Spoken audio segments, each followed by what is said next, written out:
Welcome to T.T.O.M. TV, ladies and gentlemen. Today, we got a special guest.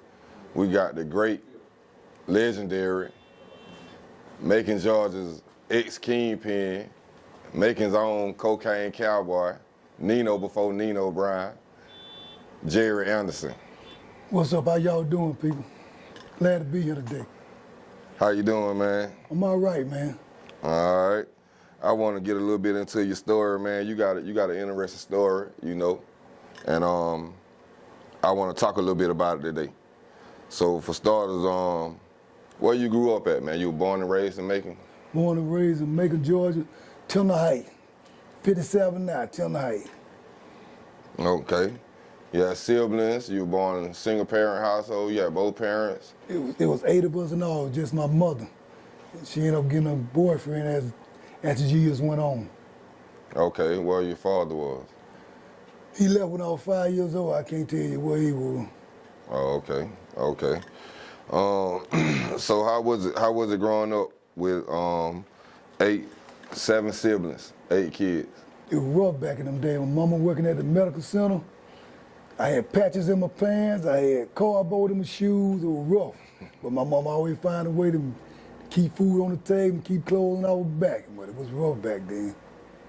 Okay, okay. So you knew it was rough, or you just lived, it was normal not to have a lot? Well, in the project, it's normal, but you know it's rough when you got cardboard in your shoes, and you got patches in your pants, on your elbow, and on your knees, and it's cold outside, and you got to walk to school every morning, or you playing football in the yard, and your cardboard come up out under your shoe, and you run on the ground with dirt and rocks in your shoe.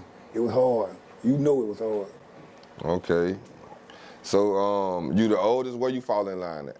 On the 5th one, I got the oldest, it's 8 of us. My oldest brother, Robert Anderson, second oldest brother, Larry Anderson, sister Elaine Anderson, sister Judy Anderson, then I fall in Jerry Anderson, sister after that, Jeanette Anderson, brother Dexter Anderson, and one came along as the year went on, Frederick Freeman. Okay, okay. So what was it like, what you did, like, you was in school, I know you was in school every day, but like, you played sports, anything? What was? Back in them days, football would be my thing. And when I'm in grammar school, I was at Beers-England, I played for the green machine, Beers-England green machines. Played tailback. Okay, were you good? Real good. Super good. Real good. Okay. So did the sports lead anywhere? Like, to me, that was my way out of project. I thought football was gonna bring me out with the college and take me to the pros. I went to high school, want me to skip, I was Beers-England to Central, played 9th grade, MVP, went to high school, we won state championship in '75. I thought that was my way out. I went to college for a year, but I had to come out of there because the girlfriend ended up having babies on me. I had to come back home and help her. Okay, we're gonna get to that. We're gonna back up a little bit. That's why I want to know where you want me to hit you at. So during the time in school, how was it? What was life like? Like, you was a good student, like what? No, I probably would have done my job in the classroom. I didn't go to school to do work. I went to school to play, fight, look up on the girl dresses, and do all the crazy stuff till they tell my mama she come there with my mama used to whoop up with a 4-stitch iron call. When you could do bad at school, she come to the school, make you stand up in front of the classroom and put that iron call on you. But I just was a hard-headed little boy. I was trouble. I was prone to get in trouble. Every day I'm doing something bad. And the school let them did that back then? Yeah, you could do that in school. Teachers weren't messing with you. Okay, so once you got past the whipping age, once you got in high school, what that was like? You was playing sports then, or what? Yes, I played 9th grade football. I didn't go out. I went out in the 8th, but then I ended up quitting, and I started playing in the 9th grade, MVP. I just like to dress. Then I would steal my second older brother was named Larry. Larry had a thing, but he was a good dresser. He buy the best of clothes. And back then, we was still on that post side. So I had to wear Larry clothes to school, but he ain't gonna let me wear it. I had to sneak him out the closet. And I'm going to school fresh and sharp, and the girls just holler, "You look just like Larry." I got all the girls hollering at me. Next thing I know, Larry come through the doors. "Come here." take me in the bedroom, hit me a 4-piece, make me take off his clothes, and I come back out with short pants on. I'm embarrassed every day, because I'm wearing clothes every day. He gonna come in there and make me take them off every day. So it was good that way, but it was rough when Larry come up there to make you take them off. Okay, okay. So you say you went to college.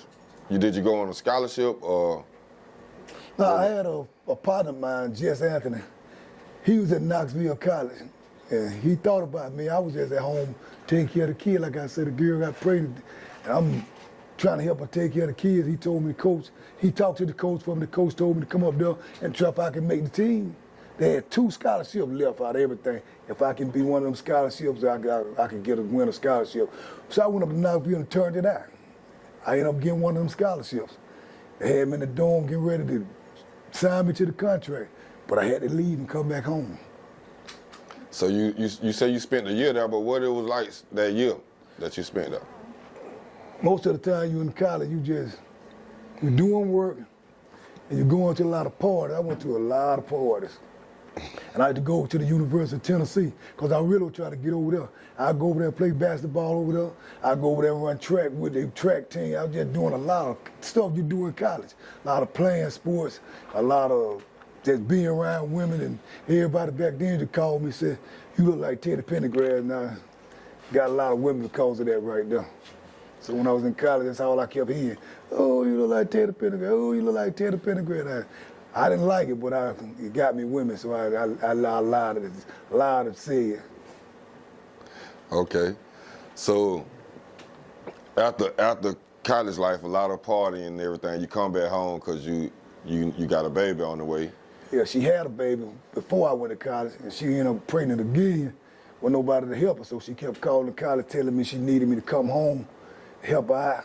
So the first kid was yours? Yes. Okay, so you already had a kid before you left? Before I left to go to college. Okay. Then when I got to college, before I left, got up there, she got pregnant, but I didn't know. Till a couple months later, she called me, told me she was pregnant again. I had to come home and help her. And I fought it hard. If I had enough sense, I'd have stayed in school, because I had a lot of pro scouts looking at me up there. A lot of them, but I came back home. Bad decision.